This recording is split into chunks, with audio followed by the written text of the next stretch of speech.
Welcome to Tattooed Freaks in Business Suits, recorded live in the kitchen of the Personal Touch Career Services in Denver, Colorado. I am your host, Donna Shannon. As a professional career coach, I help people navigate the hiring maze to get the jobs they really love. In addition to working with job seekers one-on-one, I do have a book available. You can find How to Get a Job Without Going Crazy on Amazon. My guest today is actually another career coach. Her name is Maggie Graham. Say hi. Hi, I'm so glad to be here. Good. So, our overall purpose for this show is to explore and redefine the world of work, especially as Gen X, millennials, and those to come after seek positions of leadership that still allow them to be themselves. Every show we discuss a topic related to business or job searching, and of course, we're going to talk about tattoos. Our sponsor is the Personal Touch Career Services, Denver's top-rated career coaching service. So we focus on the practical tools for the job search, including resumes, LinkedIn profiles, job search coaching, and ongoing classes. Check out our ridiculously long website, personaltouchcareerservices.com. Once again, that's personaltouchcareerservices.com. Or, you can just Google it. So that works too. Yeah. So Maggie, thank you very much for joining me today. Why don't you just tell us a little bit more about you and what you do? For sure. Well, thanks so much for inviting me and letting me come on. I'm a fan of the show, and so it's a treat for me to be here.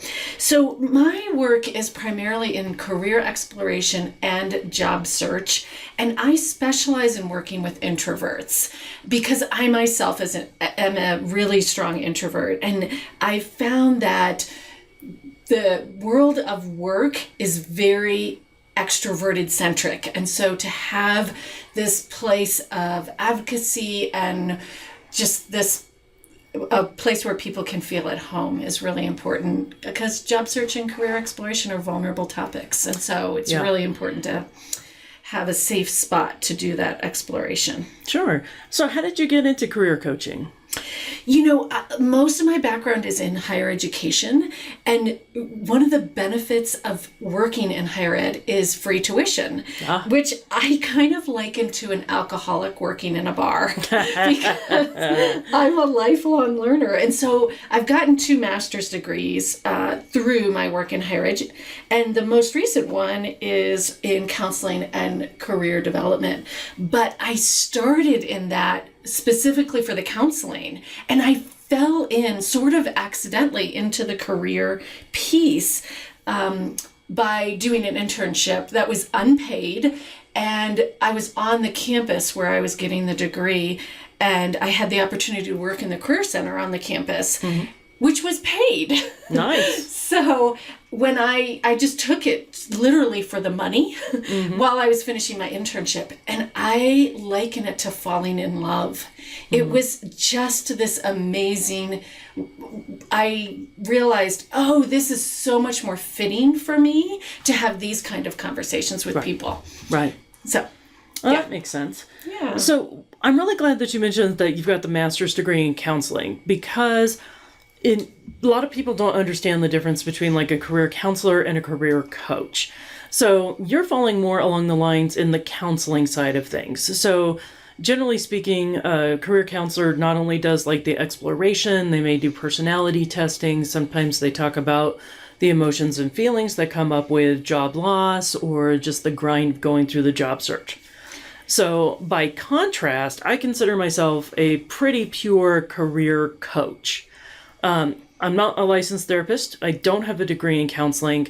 I don't really want to talk about your feelings. I just want to tell you what to do. That's great. And that's why I think it's so helpful for us to talk together, because we have complementary approaches where we really meet the same need, but in very different routes. Right. Because I describe my work as semi-therapeutic, meaning even though I am a licensed mental health provider, I don't treat mental illness. Right. And what I do, though, is work with people on deep exploration about who they want to be in the world and how they show up. And so a lot of times that can look like people feeling inhibited or shut down because of early messages that they got around pleasing particularly parents or teachers, and really not having a place or an avenue to access their internal voice. Right. And so that's the work that I do with people, is how do you tap that? And then also then how do you go out into the world and bump up against these other places where you've been worried about disapproval or your own inner turmoil around, is that even okay for me to covet that or to pursue it? Right. Yeah. Right. And see, I'm really good on the tactical side of things. So once you have a pretty good idea of what you want to do, I'm really good about helping you get it. Now, of course, I'll work with someone about overcoming the disappointments and why didn't I get this job offer, or just those overall frustration issues. But I'm not the kind of person who's going to let's talk about your passions as a kid. Right. Yes. And so that's why people, if they came to me first and then went to you, that would be the perfect combination too. Right. Exactly. I do know the tactical piece because I've worked in outplacement, and it's not my favorite. I really like having those deep conversations with people about not just there's a great career question which is, what would your 7-year-old self be disappointed to know about who you are now as an adult? Yeah. So that's the type of content that we cover. That's good. That's good. Yeah. So now you mentioned that you specialize in working with introverts. So why did you choose to specialize in working with them? So I'm a super strong introvert myself. And first of all, I also want to say that introversion is often collapsed with shyness or poor social skills or undeveloped social skills. And that a lot of times there is an overlap, and introversion in its purest definition is an internal processing mechanism. Gotcha. And the ability to replenish internally. That when we're in crowds, later we have to go reset. Right. But that shows up a lot in career exploration and job search, because it's so depleting that we have to have strategies and tools to be able to rehearse for an interview, for example, or we can talk about a lot of networking techniques too that are specific for introverts. So the reason I got into it and that I decided to specialize in this area is because Susan Cain, who has done the very famous TED Talk and written a book called Quiet, revolutionized how we look at the workplace and how extrovert centric it is. Yeah. And how the job search process is skewed for extroverts. It is. And so people who are introverted feel at a disadvantage. And so that's why I want to speak to that population, because I'm there myself. Great. So what do you think are the biggest challenges for introverts?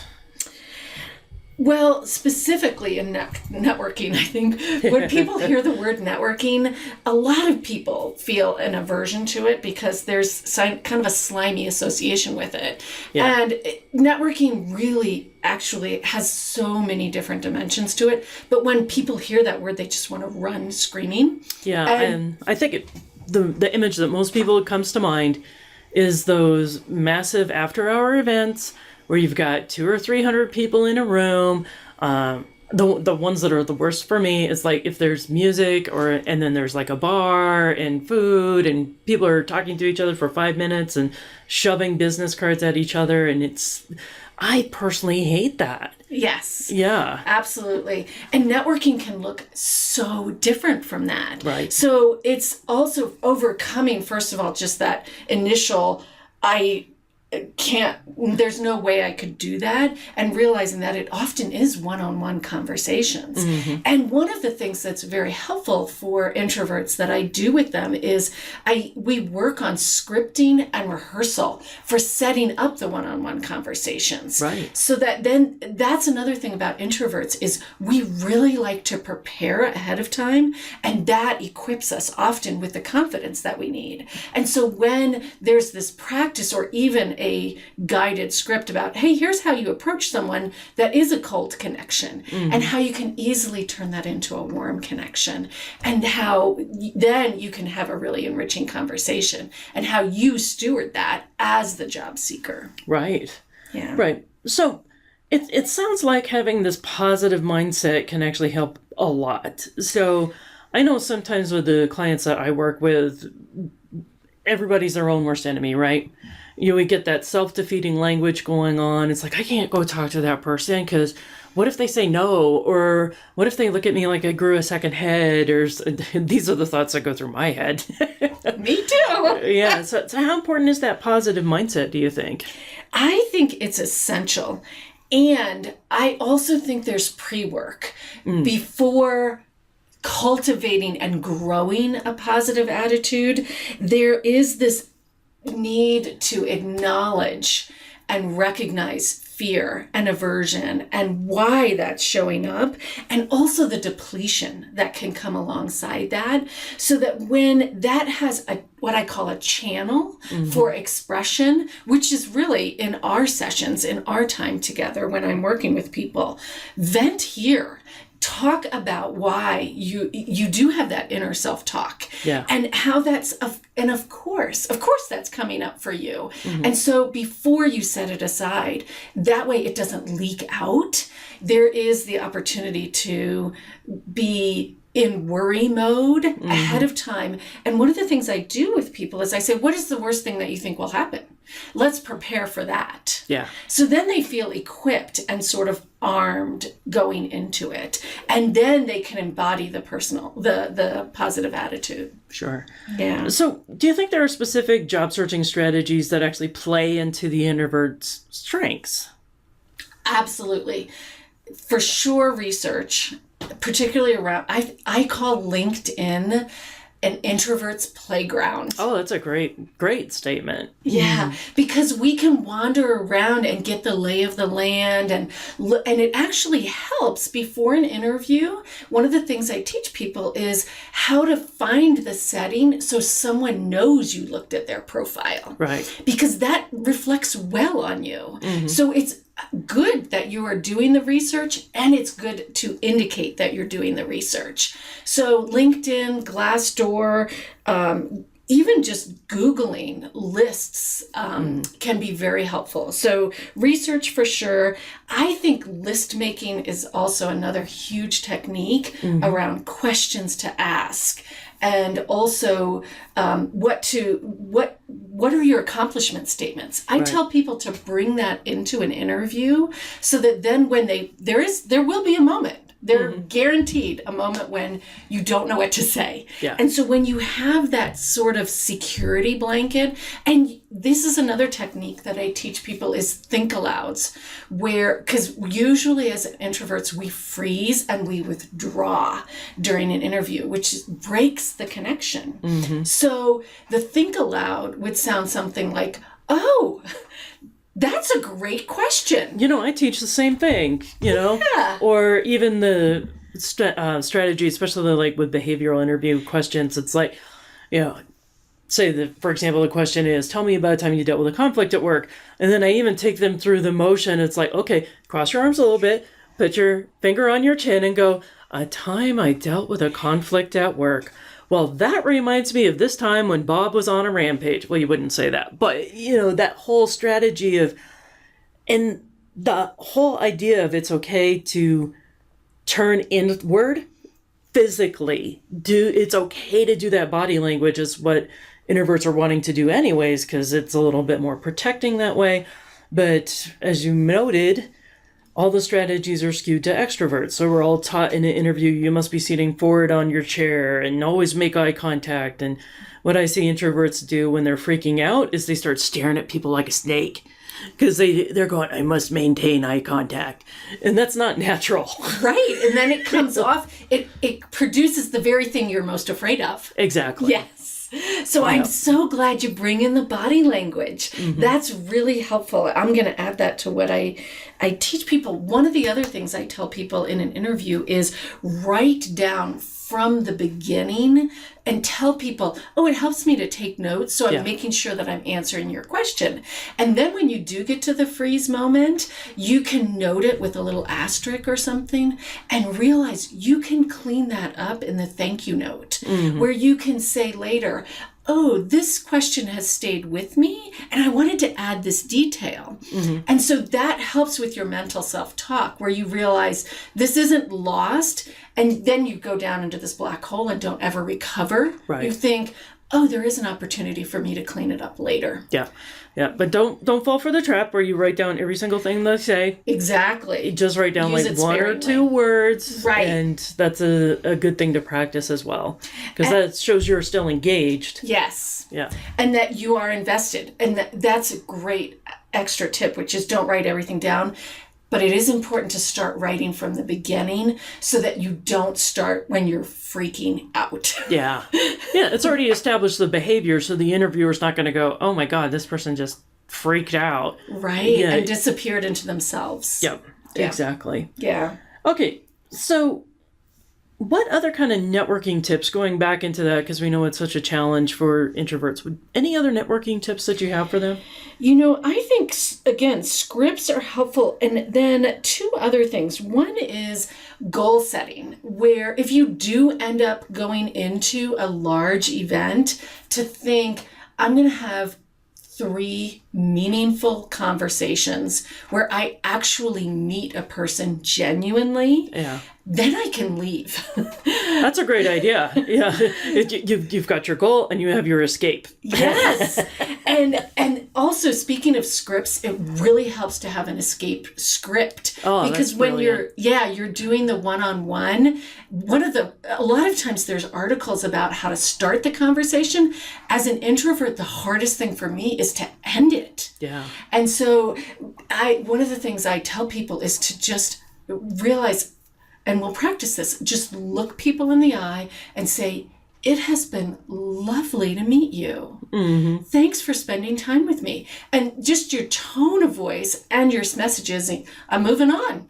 And then it wraps it up and closes it out. And you don't have to think of an excuse like, I have to go to the bathroom. Yeah, exactly. Yeah. And then you can exit gracefully. Yeah. So the last thing too, that around networking is, so much of what we teach, appropriately so, to people in networking is, what do you say to the other person succinctly so that you can get your message across? Mm-hmm. And that's important. The other half, though, which is the introvert's superpower, is listening. Yeah. And so when I remind introverts, this you know already, and so when you can rely on that and realize how much of the process listening is, it diffuses the anxiety around it. Mm-hmm. So remember your strength of listening and know how helpful it will come in handy. Great. So, do you have any case studies or an example from somebody who's done a successful transition before? Yes. Well, I actually have two, because there's two types of work that I tend to do. And one is a scientist who came to me because she just really needed confidence around an interview. Yeah. And I hear this a lot from people where I haven't interviewed in X number of years. Oh, yeah.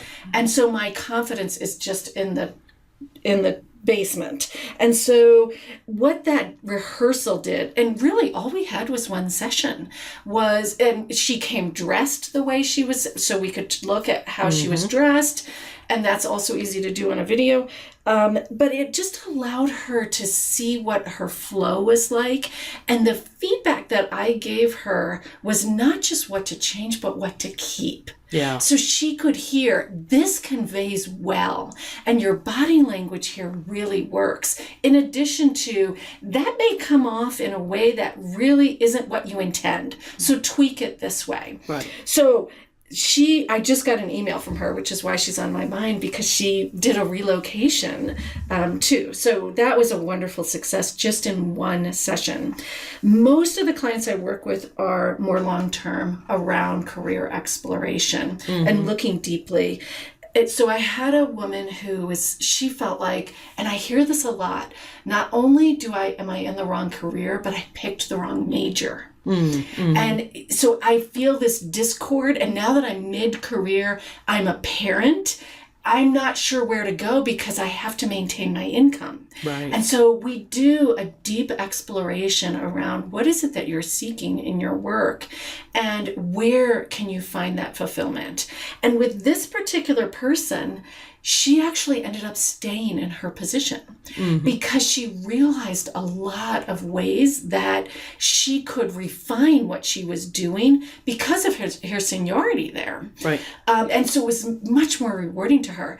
But here's why I wanted to share her, because as soon as she shifted things in her current work so that it was more fulfilling for her, she actually ended up with an invitation to a job offer that was in a different field. Wow. That was really coveted for her. Uh-huh. So her energy and her approach to her work, the way it changed her confidence, changed the way she engaged, because this came through an advocacy group that she was in through her personal life. And the reason she got back in touch with me, so I just add this last detail, when she got that offer was because she started having panic attacks. Oh, wow. When she considered, I could actually have this thing that I deeply desire. Right.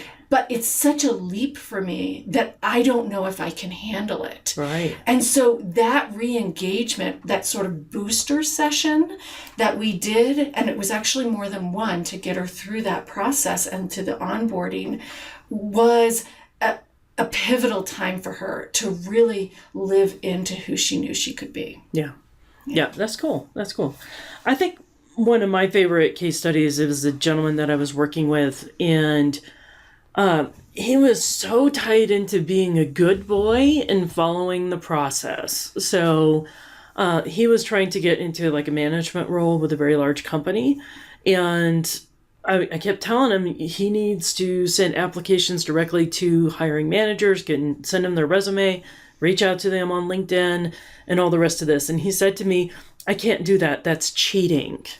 Oh. And I'm like, it's not cheating. This is smart. Yeah, this is not new. It's just our tools and are new. Like years and years and years ago, we didn't have LinkedIn. So people had to like call or mail letters to try to get in touch with the hiring managers. And now we have all these tools that are at our disposal.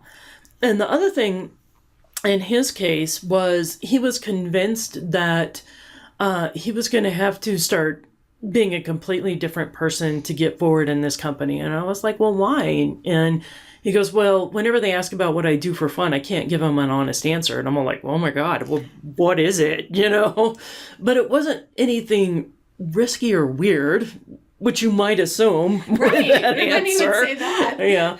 He was into LARPing and cosplay. So LARPing is live action role play, and cosplay is where you dress up in like superheroes. In his case, they did more of the fantasy aspect and things like this. And he's all like, well, everybody at my company, they all talk about football, and I can't stand football, but I feel like I have to go study it so that I can make those connections into the good old boys network.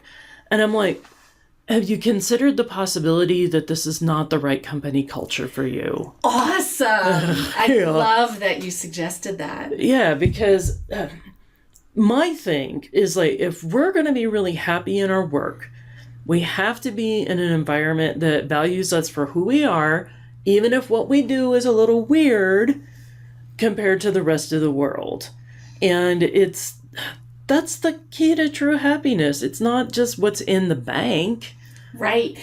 And the other thing that you're accessing, I'm actually familiar with LARP because my husband is very involved in it. And that community is very tight-knit. Talk about a networking windfall. Yeah. If he talked to the people that were in that community and what are they doing? Can they make introductions on his behalf? Those are the people who get him. Yeah. Wouldn't it be amazing to spend your day days with people who you don't have to guard yourself and actually go off and study stuff like football that you're not interested in. Yeah. It's so much more enriching for who you are without having to muffle or hide. Yeah. And I think that's one of the most brilliant things that we're seeing changing in the workplace these days. And that's why I made this podcast, so we can explore things like that. Yes. And all right, so that brings us back to my favorite part of the show, where we get to talk about tattoos. I know, and I told you this is my favorite part because I think this question goes so deep in a really amazing professional way. Like, you learn about people from one question that just opens up a lot. So that was part of why I thought, this is an amazing podcast. But you don't have any tattoos. I don't. I feel like it's a confession. Yeah, it's true. And so, actually, I was thinking about this because today I'm going to get a henna tattoo. And I thought, that makes me legitimate. I could be on the show. And the other thing I wanted to say, too, is I brought my son with me, and he has 2 tattoos. So I feel like I'm closely aligned with tattooed people and love them deeply. And I actually just yesterday in my office, I had a client who showed me her ankle tattoo, and she said it was brand new. Yeah. And it was peeling, and it was girl power with violets. And she said that it really spoke to her feminist, especially violets, I guess, have a history in the feminist movement. And so I thought that is a beautiful representation of a tattoo that I would love to have. Yeah. So it's a fitting story, and it just came to me yesterday through one of my clients. Yeah. And it's amazing, if you ask people about their tattoos, the insight that you'll get into them. Yes. So, and they can always be reworked. So I'll tell you about one of mine. Good, because I wanted to hear about one of yours. Okay, so the very first tattoo I got, I was 17 years old. I did get it at a legitimate shop, but I was like already married. So they're like, hey, yeah, you're old enough to get married. You're old enough to have a tattoo. There you go. So this was like in 1987 too. So I'm definitely a Gen X. And so originally it was a card from a tarot deck. Not the standard tarot deck, but it was, it's called the Tower. So for me, it meant spiritual growth through total destruction.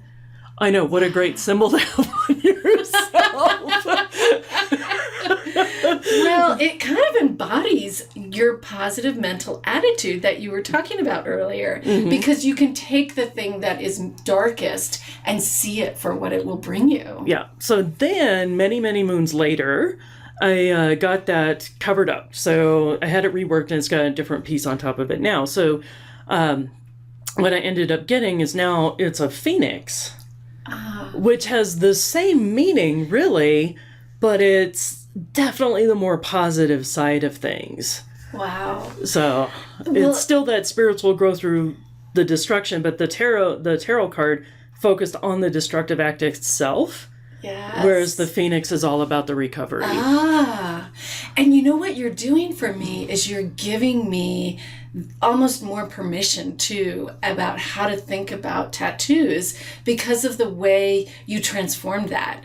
As you aged, you could mature in how you saw that image and still hold it deeply and transform it to one that still had meaning for you. Yeah. That's great. All right. So we've come up to the end of our time together. So Maggie, why don't you tell us how people can get in touch with you if they want to find out more about getting some help with their own career counseling? Yes, of course. So my website is Maggie, Maggie -Graham, GRAHAM.com. And that's probably the best way. You can find me on Twitter, Maggie INFJ, which is my Myers-Briggs type. And I also have a Facebook group that is on quiet careers, is what it's called, because it's specifically for introverts. Cool. And you are located in Fort Collins, Colorado. Yes. So for our listeners around the world, that's about an hour or so out of Denver proper, hour and a half. Depends on how crazy you drive. Exactly. But can you work with people across the country too? Yes. In fact, I would say maybe just a third of my clients are in person. Most of them I see via video conference. And I do have some international clients as well. Okay. Too. Yeah. Great. Well, thank you very much for showing up with me today. Again, my company is Personal Touch Career Services. And if you need the help with those practical tools, resumes, LinkedIn profiles. Obviously, I do interview coaching as well. And you Google it. My website's too damn long. You're easy to find. I'm easy to find. All right. Well, thank you very much, and y'all have a good day.